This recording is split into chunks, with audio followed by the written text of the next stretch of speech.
Hey, this is the Nature Boy Ric Flair, and believe it or not, whether you like it or don't like it, learn to love it, because you have to listen to Wrestling is Real. It is the best thing going today.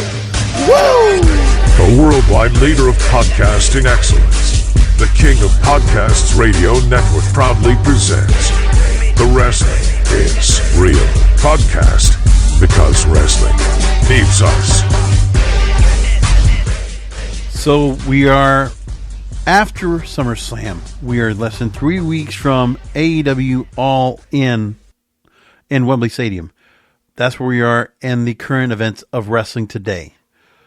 Thanks for being here on the program. Thanks for listening in, finding the show, Amazon, Apple Podcasts, Spotify, YouTube Music, all the other places you find podcasts. And of course, everything starts first at kingofpodcasts.com, where you find all the programming right here, and you're tuned in. So thanks for listening in and finding the show. I appreciate it, all of you listening to this program. All right, so tonight, I went into a diatribe doing the recap of SummerSlam on Sunday, or Sunday morning, Saturday night, talking about outcomes more than the storylines themselves. And when I think about what I said the other night, and I got a lot of comments about it, but I must say that too. I don't want to go ahead and, be without the being said that people decided to comment pretty vehemently on some of my content this week, and they weren't afraid to say it.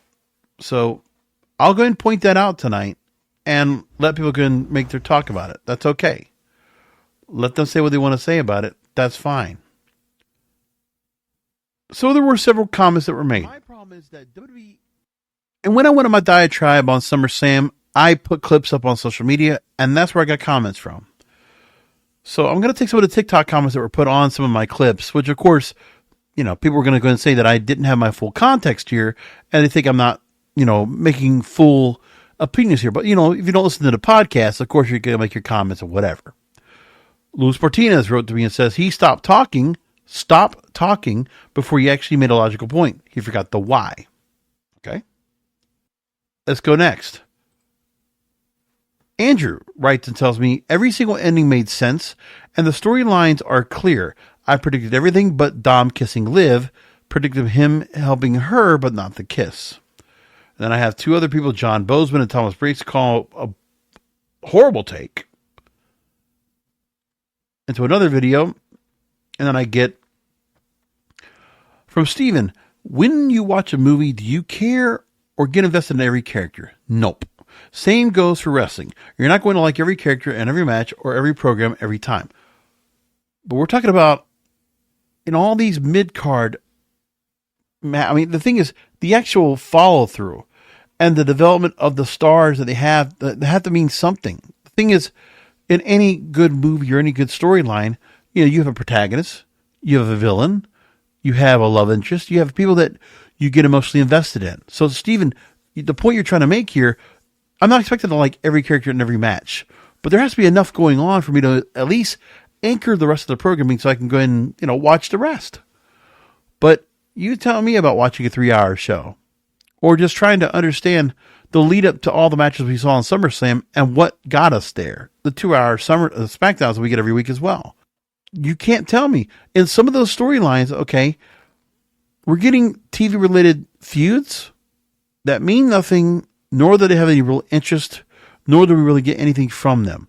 It's just people that are getting a chance to be involved. It's like their chance to have the spot in the sun, the spot in the sunshine, but they're not really doing much with it. And it doesn't really matter if there's any relevancy to any of these storylines going forward. Because when I think about, all right, Final Testament, they do what they do with New Day. Is this ever going to build anything? Are any of those stars, Authors of Pain, Karrion Kross, Scarlett, anybody? Is anybody coming out of that doing anything more? They've gone after New Day forever, and they have traded wins. And then we get Odyssey Jones all of a sudden, and now I guess he's the New Day member? I don't know. Is that what we're going to do? Are we just eliminating Big E in the process? We don't have any clue, but he came out there to help. And supposedly you got like 8 million social views from his debut. Okay. More comments here. Tide Fan 79. The OG bloodline and this new bloodline will build until Survivor Series and ultimately ends with Roman versus Rock at Mania or Royal Rumble. But the build to Roman and Rock, I mean, Rock's not going to be there. And I don't expect them to be around until WrestleMania season next year. So the other part is with the OG bloodline is the fact that the OG bloodline is still broken up. We don't expect them to be back together anytime soon. So Roman's going to have to go and confront the bloodline now. And what do you think is going to happen to him? And when he tries to go and confront this new ragtag group, which we don't even know if Jacob Fatu is actually legitimately injured or not. He did have a walking boot. They're trying to say, oh, they're just playing it off for storyline. Well, I mean, he might be a very good actor, and I'm hoping that's what it is, but there's nothing been said that he's going to be returning on TV. So they're playing up the, kayfabe, okay, let's see what happens. But the thing is, what have they accomplished so far? They had a quick finish to a tag team match on Friday, right? And then we move along, and Solo was supposed to go ahead and complete the whole deal by winning the undisputed world title, but that didn't happen because of Roman Reigns, right? But happening now, the timing, I had to wait for the bloodline to do something for me to go ahead and start mattering about what they were going to do, because I didn't think the time was right for Roman to come back already. I mean, the crowd wants it, and so what happens is, what the crowd wants, your base audience here that is living inside this echo chamber that I call this, well, they're happy. You're giving them what they want. You're completely just feeding candy to all these people. It's a sugar rush. That's what they're getting right now. Now, moving along, Andrew writes to me, I guess he saw me on another spot. He says, I still don't know what title changes you didn't think made sense or storylines you'd feel didn't lead to what happened to SummerSlam. The entire card was predictable. Yeah, it was predictable. But that's not the part I'm talking about in terms of the storylines. The storylines need to have some logic to it, not based on emotion. A lot of it was based on emotion. But, with any good story, you want to have the modus operandi. You want to have the understanding. What's the thought process as to why somebody who's a heel is doing what they're going to do to go ahead and get over? Like, what is Dom's purpose of screwing over Rhea when we really didn't see anything that Liv Morgan did to seduce him and make it feel like he needed to go and change everything? That was the part I didn't understand, because Judgment Day was not falling apart. They still had the tag team titles. And they had the World Heavyweight title. Like, they were still a strong faction. And Rhea would have completed the whole point. All the belts would have come back in place. So what are we doing here? Right? That's the whole point. Judgment Day could have been put back together. But we get two different storylines, which I'll focus on more. Finn decides to go and turn on Damian Priest, now of all times. But remember, if Rhea would have won and Damian would have won, all would have been back to normal when it comes to Judgment Day, and Liv Morgan would have been a non-factor. So you had players that wanted to go ahead and break up the Judgment Day for what? Because what is the Judgment Day now? It's JD McDonough, Finn Balor, Carlito, and Liv Morgan. Let that sink in. You prefer that everything happened like it did. See, it's outcome. Something happened. It's not anything to do with about the fact that it makes sense about this. Does that make sense to you? How about when Seth Rollins this week, all the adulation. Oh, so Seth Rollins, Dr. Chris Featherstone, Legion of Raw. I'm going to play two clips from him and Vince Russo from Monday night after they reviewed Raw, because it made complete sense. So you have the crowd in Baltimore cheering for Seth Rollins, and then they cheer when Big Bronson Reed is hitting 6 tsunamis on him to take him out. No sense whatsoever. So people are just cheering just to cheer. They don't have any sides they choose. Okay. It doesn't matter. They just want to have something to cheer about. They just want to have something to go ahead and, respond to or react to. It's just all reactions. It's all outcomes, which create reactions. So that's what they're doing right now. I mean, ECW used to do that back in the day. The OG ECW that we all remember, That's exactly what Paul Heyman would do that stuff all the time. But you still had stars that you cared about that were fully fleshed out that we knew about. And that you either hated really vehemently or you didn't. You were very well fleshed out on who Tommy Dreamer was, Shane Douglas, Taz, right? Sandman, Sabu, Rob Van Dam. You had all these players, the Dudley Boys. You know, you had all that. But for whatever reason, they just think, well, let's just give the outcomes and the reactions. The same thing with NXT right now. It's just there are stars they have in there that can do their spots, and it's outcomes and reactions. It's just like any other indie show. You could be hearing the crowd, and it would be the same crowd you probably heard at a GCW show. Right? Because that's what you're doing. But no vested interest in the stars or the characters and the depth of those characters they're in. And then I get two more comments. Andrew once again writes in one of these clips again. He's a good hand when I talk about Logan Paul. And the US and IC titles are where you see if those good hands can be world champions given the right story. Okay. Well, I mean, listen, with Gunther being IC champion, or being world champion, the thing is, it still matters about the build of those belts.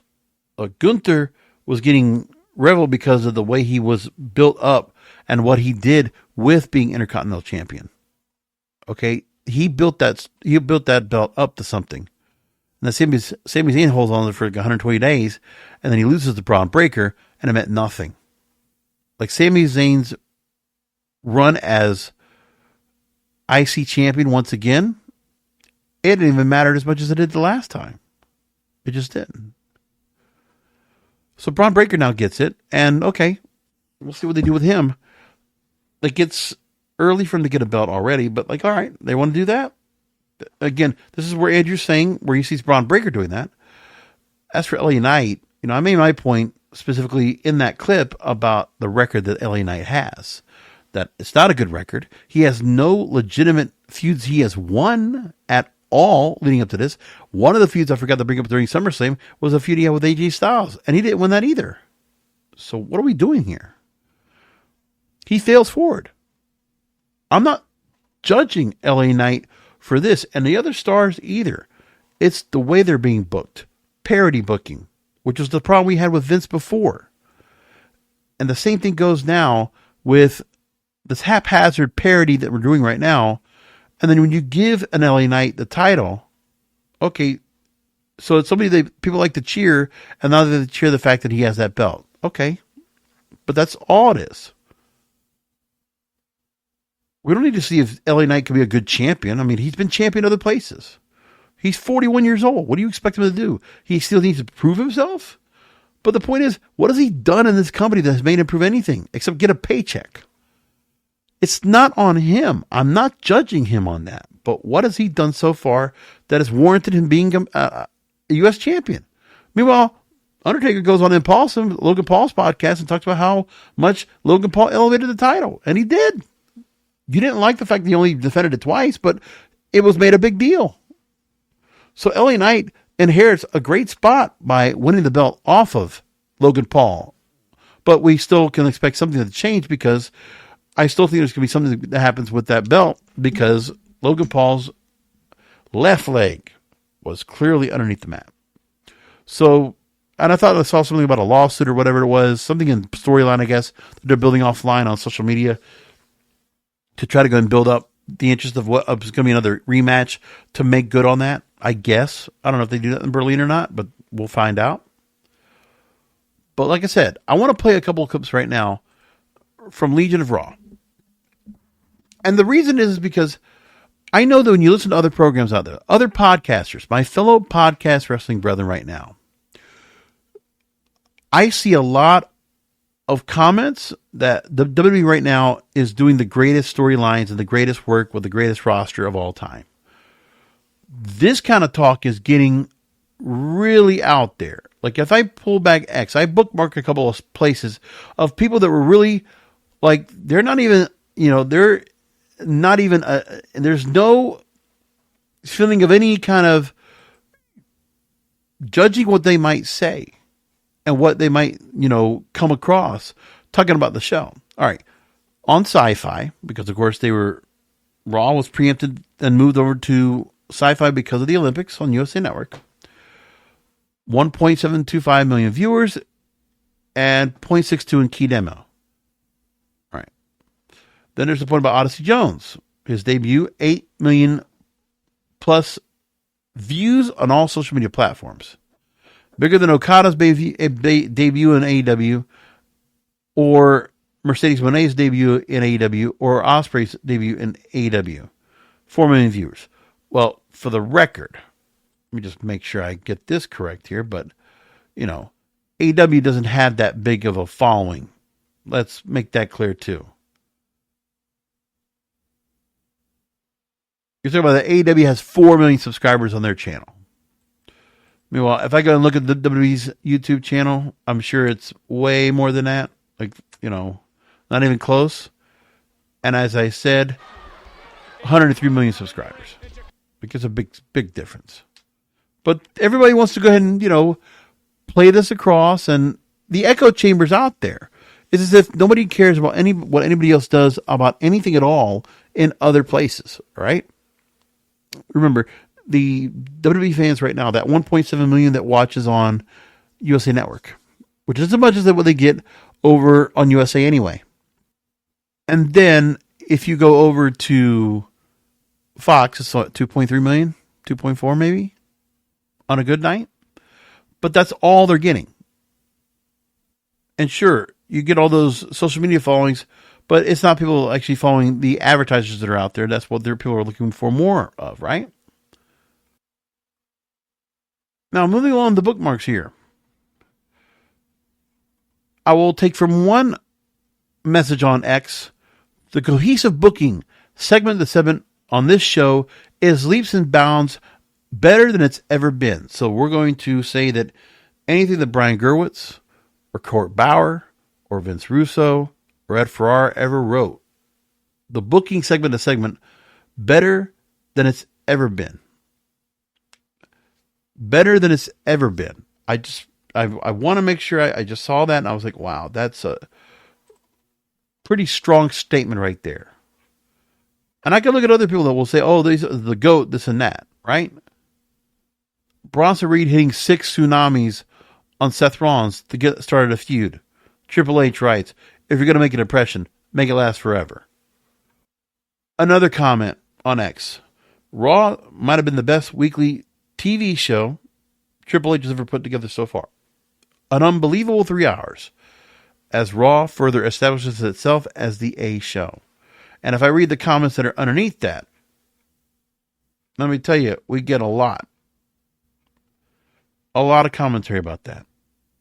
Another person writes, what a Monday Night Raw. Who would ever thought we'd say that after the utter garbage we witnessed after the previous administration?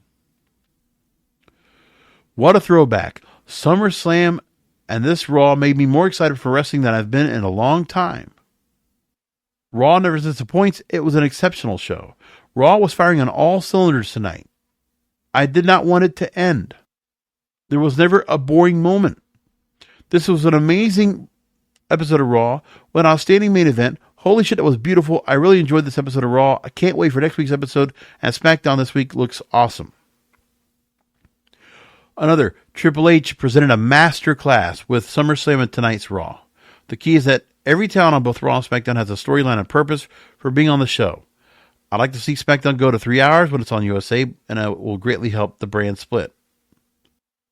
Another writes, Raw's always good when the 3 hours feel like not enough material. The storylines are going places and making great callbacks to moments that make sense. Man, 3 hours of cinema back to back. Only dud part is Sonya can't keep up with Io's pace, but overall, fucking amazing show. Continue story and follow up with another good story. 10 out of 10 for me. And there are a lot of fans out there that feel like this is the best they've ever seen. Now, I know for me, I've been very critical my entire wrestling career. Once I started watching other wrestling shows outside of WWF, and I would watch, AWA, and I'd watch, UWF and Glow and World Class and all these others. And of course, NWA 605 on Saturdays. Yeah. You know, it took me a while to go ahead and give myself what I think I like about wrestling, what I enjoy. But man, if I'm going to be one of those people that's going to try to talk a little bit of reality here, I'm not in an echo chamber. I am glad I'm not in that WWE echo chamber. So happy about that. Because people are. They are buying in. And they're trying to so hard because of their vitriol for Vince McMahon. I feel like that's what it really is more than anything else. People just don't like the man. And all the stuff that's been said about him, fine. He's not here anymore. He's not part of this. But everybody is up and at it about him.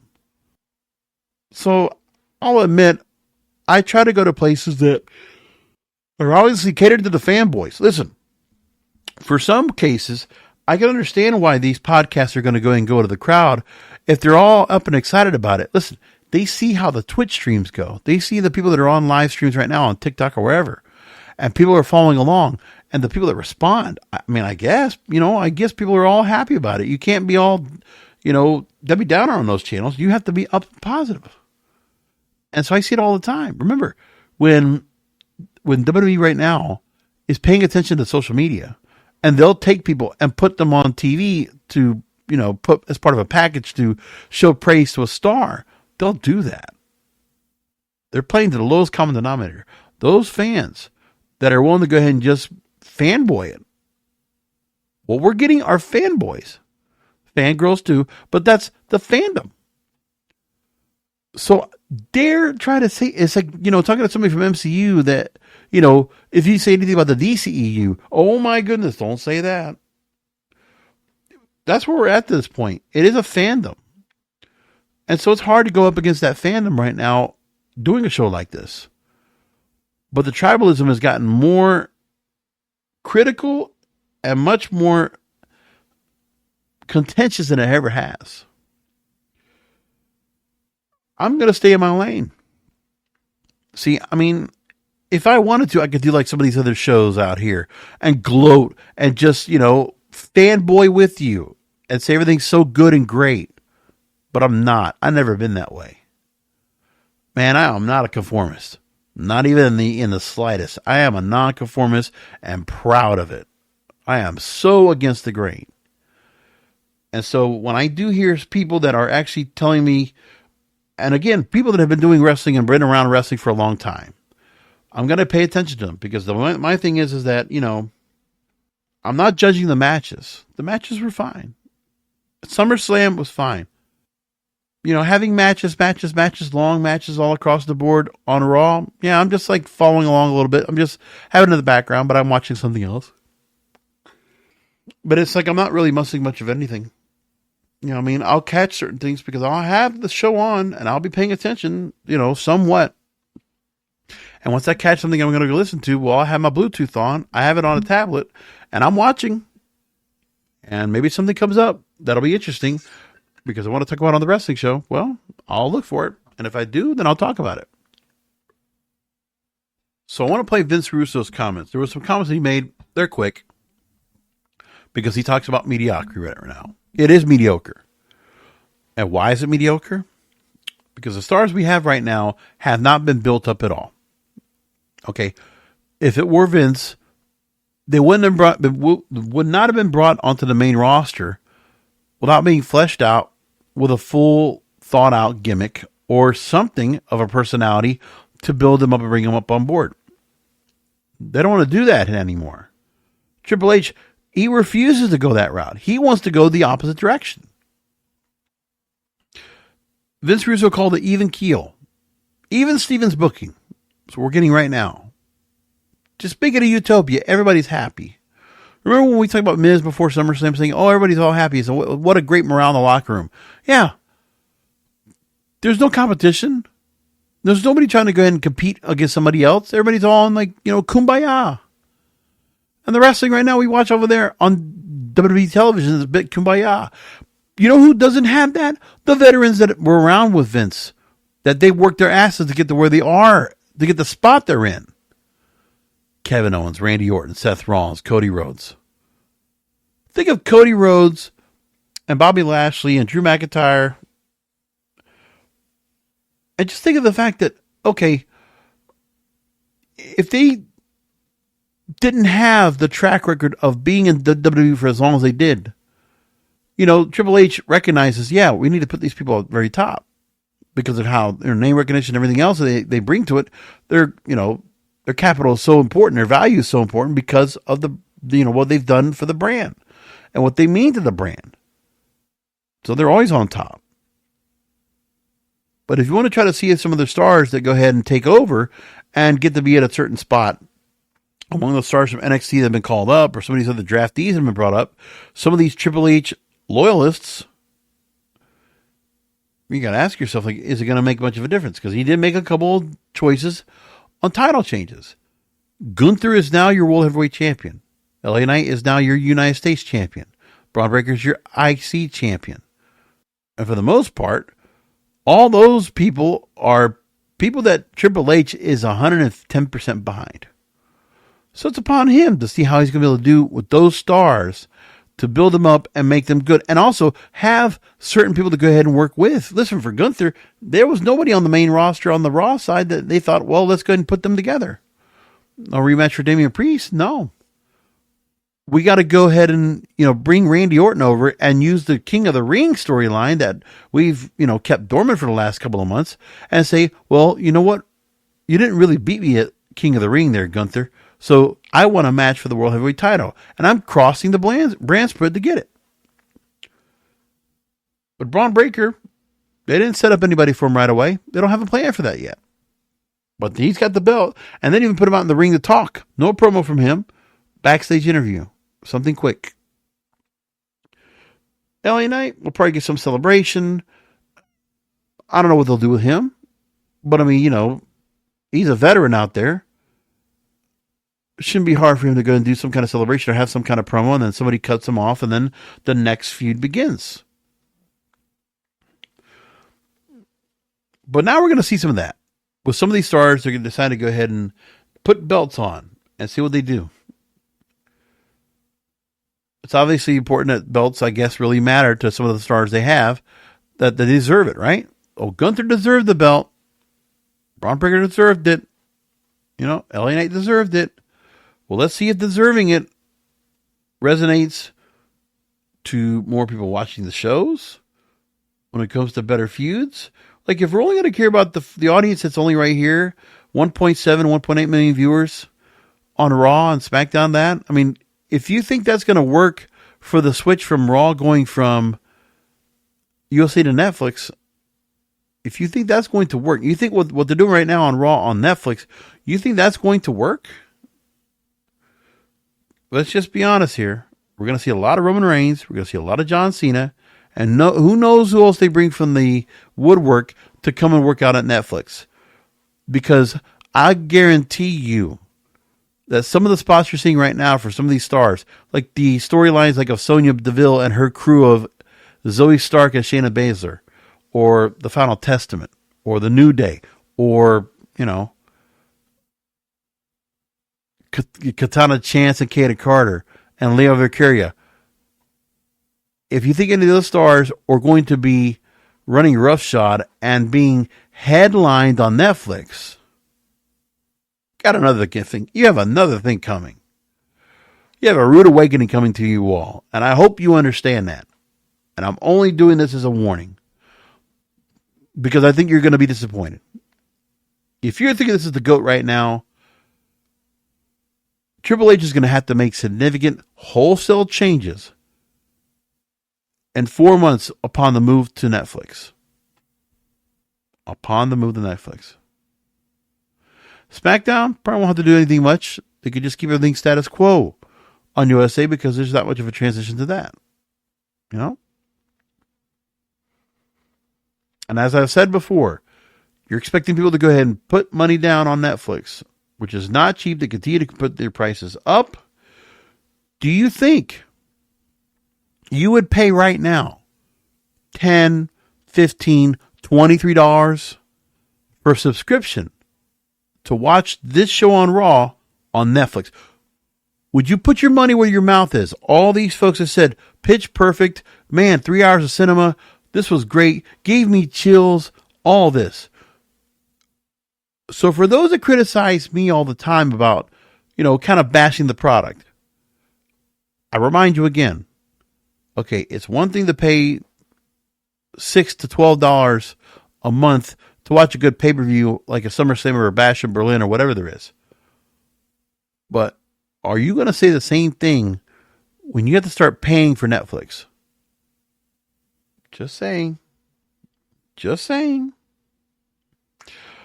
I'd like to know what you're going to tell me about that. In 4 months, you tell me if that's going to work out really well. And they're going to build enough momentum and intensity to make people care, to make the switch to Netflix. Because what do you think Netflix is expecting from this? Again, it's not advertising. There's no ads to be worried about on this program here at all. I guess they can include advertising, sure. But Netflix is about subscriptions. They expect more of an audience to show up. An audience that already complains about paying $9.99 for, watching pay-per-views or premium live events right now in the first place. Now you can ask them to come double up every month, a different platform. Do you think there are going to be that many people that are going to be willing to do that? Mark my words. Count this date, August 7th, 2024, as I record this program. And let's come back to this first week of January on Netflix after New Year's. You talk to me about this, and I will address this. Maybe I won't remember the date, but I'll remember I talked about this, and I'll say, man, Raw on Netflix. Look what they had to change. Wholesale changes to go and make sure that show is going to be good. Because it can't go on to Netflix and not perform. Because what we are getting right now is mediocre. This would not look good on Netflix. If you think it does, then, you're going to be the people that will pay $20 for anything. And it doesn't matter. All right. Like I said, I got a couple clips I'm going to play first. Vince Russo, featured on the Legion of Raw. It's not a show that gets a whole big old audience, but you know what? Not my fault that Vince Russo has become more of a voice of reason for me on a more consistent basis. Let me go and play what he said. Bro, you're doing this and people are saying this show was the GOAT and you're doing this. Of course you're not. Bro, it's like if you work for somebody and every day you go to work and you do a mediocre job and your boss tells you how great you are, okay? The boss being the fans, bro, okay? Then guess what? You're going to go to work every day and do a mediocre job. Guess what, bro? You're never going to do a better job. You're going to do a mediocre job. So keep saying it's great. Keep saying this was a great Raw. Keep saying this was a GOAT. And they will keep doing mediocrity, bro. That's right. Because if you say this Raw is the GOAT, why aim for better? Like, why book a better Raw if they believe this is the standard itself created? This is the greatest of all time. This was the GOAT. This was the one. Bro, you're doing this and people are saying it's the... Okay, I got to say this. That was also Dr. Chris Featherstone right there retorting with Vince Russo. But I love what they said right there. The explanation is that it's just like everything else. You don't like to hear this, but you know what? Even Vince Russo has to agree with this himself. There was something to be said about the old man. Vince McMahon, to his credit, there were a lot of times where, like I said, we had a lot of duds and we complained a lot. But man, there were sometimes the effort that was put into something. Remember how many times we had a gimmick that might have gone to shit, but then they turned it into a comedy character when they knew it was a joke, and it went over. Because even the effort of doing that worked. Because it can do that kind of thing. And the crowd used to expect more because it was Vince McMahon. But Triple H has gotten a pass for the last 2 years. He inherited some really great storylines when he got full autonomy of the creative. The Bloodline, the hottest thing since the NWO. Okay. Booked it. I thought it was very well booked all the way up to WrestleMania. To see right now the Bloodline as it is, I'm not shitting on it. I just wish they went a little bit farther along, because you have the group assembled, but what have they accomplished so far? That's the part I don't understand. And it's kind of broken down. They take a great faction and just, they watered it down. Because right now the Tongans don't really mean much of anything here. Sol Sikoa now has to speak on behalf of the group, when you used to have Paul Heyman used to speak for, the whole group as the wise man. That's a big difference now. Significantly different right now without Paul Heyman. The Judgment Day now is going through the same thing. That was the most dominant faction they had on Raw. You just broke it up. And the thing is, they didn't even bother to break it up, which is what they should have done. Like right now, the Judgment Day shouldn't be called Judgment Day. Finn Balor, there is no attachment to anyone from Judgment Day right now. Rhea Ripley and Damian Priest were original members. Finn was brought on. That was the first attachment that Triple H did, was to bring Finn Balor into Judgment Day. After Edge. Well, that was the whole point with Edge, is to bring him in and then okay, here's the turn and all this stuff. And that's it. So now Finn controls the whole Judgment Day. I mean, do you feel like that what he has right now in terms of the faction, instead of having Rhea Ripley or Damian Priest in that faction, you think JD McDonough, Carlito, or Dominic Mysterio combined actually match the level of value that Damian Priest has? I mean, for me, Dominic Mysterio now being stuck in this and now split apart, that hurts him. Because Dominic Mysterio has much more upside outside of that faction. Like, if I wanted Dominic Mysterio anywhere, if he's not going to be with Rhea Ripley, if you're going to break that off, fine. But no, you don't need to go ahead and keep him in that group. Liv is an anchor. I'll say that again. She is an anchor for that group. That's not going to work well. I don't think so. All right. The other clip I'm going to play real quick from Dr. Chris Featherstone, also on Legion of Raw. And I kind of referenced this earlier, but I wanted him to go ahead and say it because the way he said it was so poignant and so spot on. They're booking for two shows. They're booking for Raw. They're booking for the PLE. I don't understand how that works, man. Help us understand, as far as because you used to, I mean, just like every other time and event, throughout years, those episodic television shows were built toward the pay-per-view, right? Chris, I still do it. Still do it. That's the way it's supposed to be done. I am still doing it. Yeah. Why do you think the WWE books beyond the pay-per-view and have all these matches after the pay-per-view? Because none of this stuff matters to them. It doesn't matter to them, bro. It doesn't matter. Keep giving them your money, bro. Keep going to these shows. Yeah. It doesn't freaking matter, bro. Yeah, and I think, a lot of the fan base, man, they're willing to settle for anything. Yeah. Because at the end of the day, it's just what are we going to do to get ourselves over? I mean, case in point. And again, that's the reason why people love matches so much is become so match heavy because you have a bloodthirsty crowd.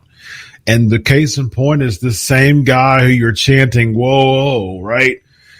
You're wanting him to get splashed one more time by a heel and you're chanting one more time. I mean, that right there psychologically, that goes to show this primal bloodthirsty crowd that we see every single week that just wants matches and spots. That alone shows it right there. If there's any segment that proves my point as far as what the crowd is now and their expectation, they want a bloodthirsty segment. They want bloodthirsty moments. They want high leaps from Superman proportion bounds and going up to the Raptors and going up to the top of the roof.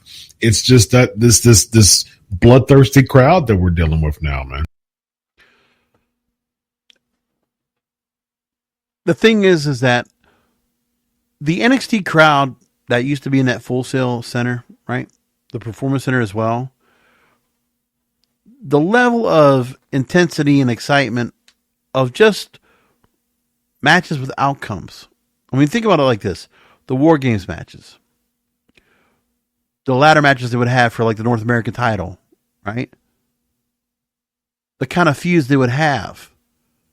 Like say it was Adam Cole and Johnny Gargano. Or Ciampa and Gargano, right?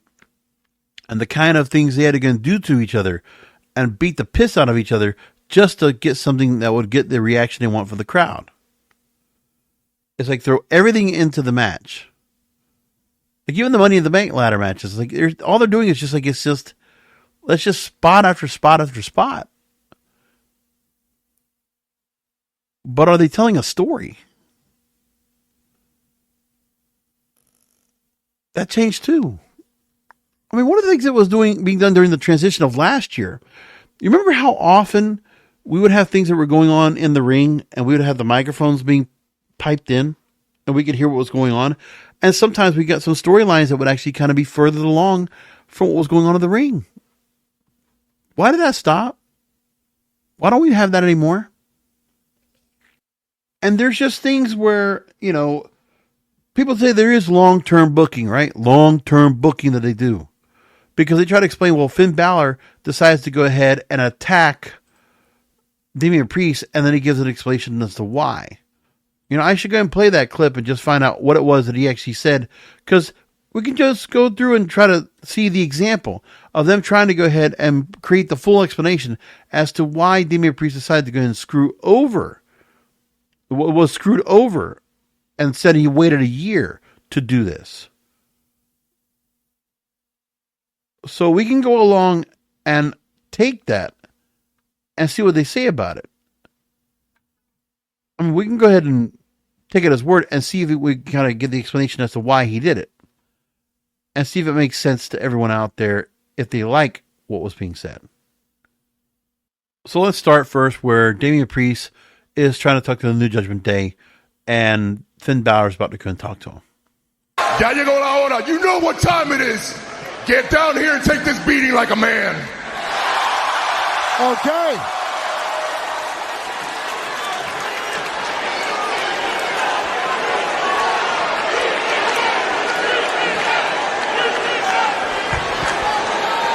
Is this for real?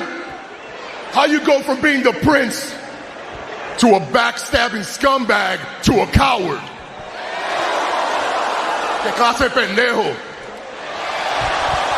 You know where I'm from. You know my story.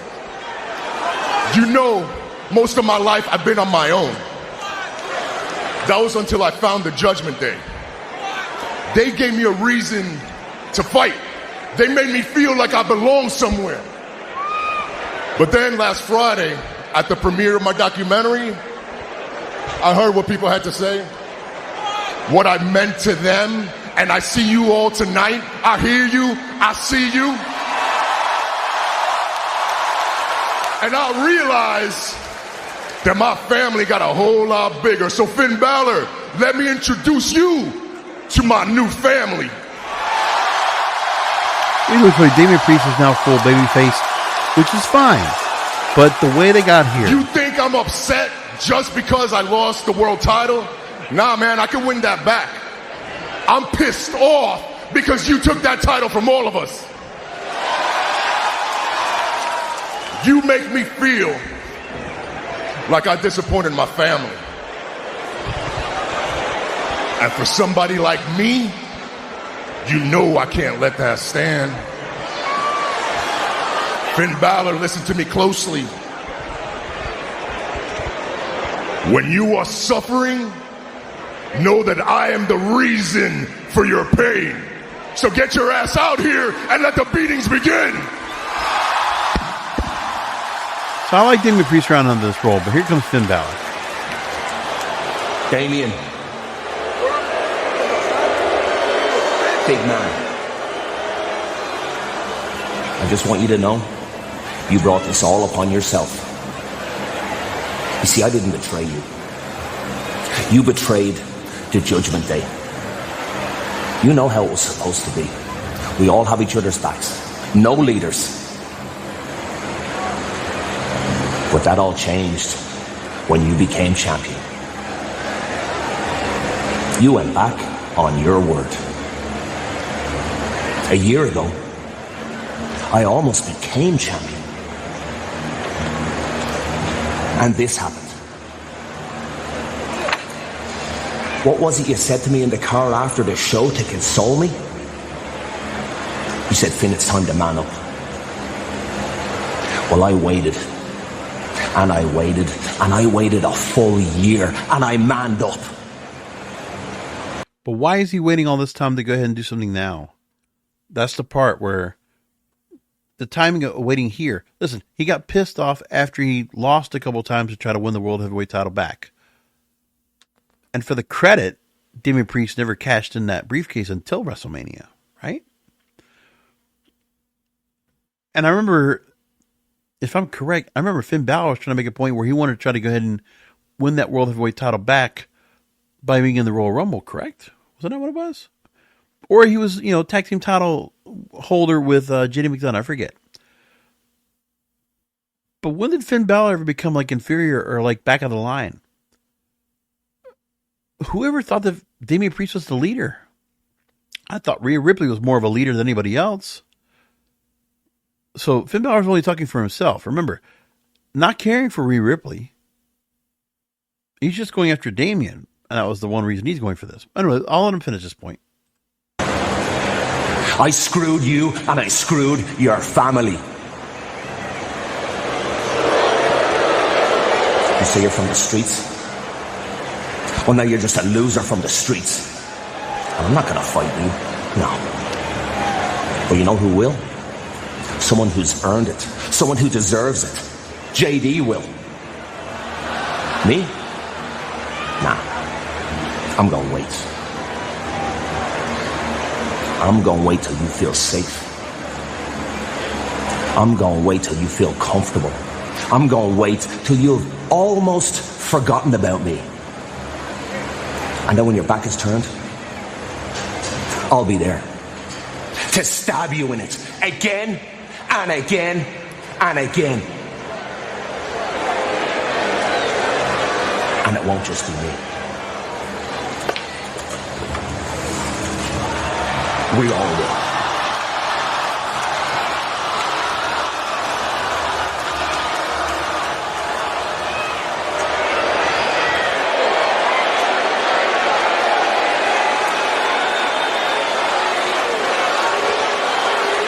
I just hope they're going to just change the Judgment Day name. Just get rid of that. Be something else. Because it's just, it's not even, they've gone and deviated away so much from what the Judgment Day is anyway. Like the look and the feel and the vibe is so removed. Just call yourself something else. Like seriously. And for Damian Priest, he's no longer part of that faction. That's fine. He's better off as a solo star. But now the problem is he's going to have to deal with Judgment Day for the next sum up time. That's the part that's going to suck. Is that Judgment Day now means nothing to me really in the long run. There are no, Finn is the one person that could probably still be like World Heavyweight Champion and could still be credible. But everybody else in that group doesn't matter. Nothing against Liv Morgan, but Carlito and JD McDonough. At this point, I would just rather prefer that Dominic Mysterio was not part of that group either and just splits off. But yeah, they're going to keep that ragtag group of Judgment Day now. Another, again, a different Judgment Day. Like there's a different bloodline.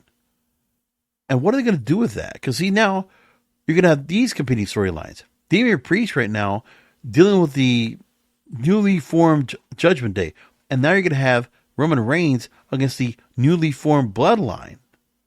So now you have two parallel storylines of the same. Okay. Not much originality there, but they're going to do that. That's what they decided to do. Okay. Oh, well. One thing I haven't talked about yet at all was, I did think about Seth Rollins, but the whole Drew McIntyre and CM Punk thing, I'm glad to CM Punk didn't get hurt to this match. He finally got to go through it. I think there was a point where Drew McIntyre now is like left with nothing to do. So I don't know what he's going to do right now. But he's like, he got his win. That's it. I mean, I guess CM Punk and Drew McIntyre are still going to be at each other because of that stupid bracelet. Are we going to have a bracelet on a pole match or something like that? Is that what we need to do or something? I don't know. Like the bracelet. Why is there such a memento for that? When you could just bring in AJ Lee and bring in the dog. Like if you really want to care about the memento, you're talking about the bracelet. When you could just try to get AJ to come on back on TV or bring back the dog or something like that and just like try to go that route. Like, come on. Why are we supposed to worry about this feud where it comes over that? Like, I mean, listen, the feud that they set up before was great. All right. The screw job and all. And Drew McIntyre now apparently has avenged himself for what happened. I mean, he still can go after the World Heavyweight title. He wants to go and do that at some point. So I guess, after Gunther and Randy Orton are done, because I don't think Randy Orton is going to win over Gunther, do we go to Gunther and Drew McIntyre? Is that where we go next? So, I mean, we don't have anything else. I think we could just go that route. Is it going to just be just Drew McIntyre and Gunther? Like, what are they going to do next to do something with that? Like, that's the other part I don't understand either. Anyway. AEW haven't talked about, but we already have matches that have been set up so far. Again, quite a few matches that are set up on the card. Swerve Strickland versus Bryan Danielson, and they try to set things up with Jeff Jarrett, as a build-up for the match that'll eventually be at All In. They haven't really done much in terms of like the build for the match. There's not much that Swerve Strickland and Bryan Danielson can do to build up the match aside from the fact that the career is on the line for Bryan Danielson. Unless there's Bryan Danielson has to come back to go after Swerve Strickland, that's going to be a risk. But again, title versus career. Women's World title, Toni Storm and Mariah May. Once again, they're still going on really strong. That's a very strong, played out storyline right there. MJF will Ospreay for the American Championship. And the fact that Kyle Fletcher was put into the mix right now and, also destroyed tonight by MJF in a very good match, by the way, after match. And Will Ospreay once again. MJF is continuously bashing away and really causing a lot of shit. Then you have Mercedes Moné and Dr. Britt Baker for the TBS title. That's also being built up well. I like seeing that Camille the Brickhouse is out there. I like to see Camille out there and how she's being positioned. That's fine. And I'm wondering if that means that when we get down the line, when Britt Baker comes back, my guess is Jamie Hayter returns it All In. Because it makes sense to me to see those two pair back together to deal with neutralizing Camille when Dr. Britt Baker's trying to go after Mercedes Moné. Jack Perry and Darby Allin for the TNT title. That's also being set up. So they got all that going on without any real physical face-to-face interaction. That hasn't happened so far. We're waiting on that. And that's still all the matches we have so far. We're waiting to see if some other things are going to be added onto the card soon enough. But we're waiting. We're holding off right there and, it's all set up. Now, one of the other things that's still being left up right now that should be discussed is the fact that AEW still has no contract yet for their media rights. That they're still working on it. And as I said before, I think one of the biggest deals that's going on right now is the reason why the deal hasn't been finalized is because there was a lot of issues with Warner Brothers Discovery when they could not secure the NBA rights. And they were still going to try to put a lawsuit in there because they wanted to try to get the third package. And now they're still trying to figure out what they're going to do in terms of their programming. Some reason, somehow, inside of the NBA, that crew is still going to stay around because it looks like Charles Barkley is going to stay and sign with the people that do the inside the NBA program and just try to create it as a more of a sports variety themed program, not just basketball. Because that might be where we go with it, because the show itself could stand alone outside of basketball and not just be a post show, which is what they're trying to think of right now. So one of the things that's happened so far is that AEW has now had the open market. The negotiating window with Warner Brothers Discovery is over. So they can still find some other place to go with the programming. Zazoff and Tony Khan were expected to meet at the Olympics in Paris, according to the Fightful Select. And that AEW and Warner are still very close to a deal that has not been finalized as of yet. But we're waiting to see that announcement soon enough.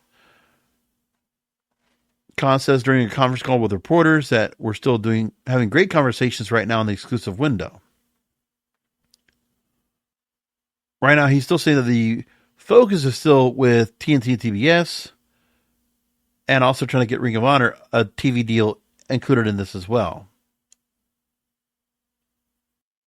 So right now, Warner Bros. Discovery is still working on other deals. As Variety.com has reported that sources have confirmed that Warner Bros. Discovery has acquired the U.S. rights to show the French Open tennis tournament coming up. And that'll be across their cable networks, Max streaming service, and the Bleacher Report Digital Sports Hub.